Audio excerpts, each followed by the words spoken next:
ওনাকে ভারত থেকে যেন নিয়ে আসা হয়, নিয়ে আসা যেন বাংলার মাটিতে যেন ওকে ফাঁসি দেওয়া হয়। এই ফাঁসি আমরা শহীদ পরিবার দেখলে আমরা খুশি হব, কারণ আমাদের ছেলে, এই যে ছেলে, এই ছেলে হারানোর ব্যথা আমি ছাড়া আর কেউ বুঝবে না। কারণ আমি অনেক দুঃখের ভিতরে আছি, অনেক কষ্টে আছি।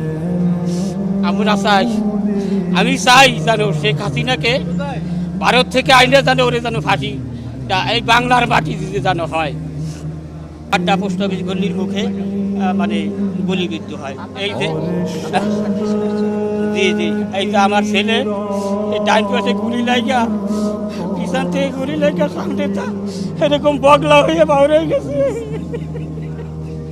রাজসাক্ষী যিনি হয়েছেন আইজিপি আব্দুল্লাহ আল মামুন, তার ব্যাপারে যতটুকু শুনতে পাচ্ছি তার শাস্তি কিছুটা মওকুফ হবে। তবে আমরা শহীদ পরিবার থেকে আমরা চাই না যে তার শাস্তি একেবারেই না হোক, তার শাস্তি কিছুটা মওকুফ হলেও তারও সর্বোচ্চ শাস্তি আমরা চাই।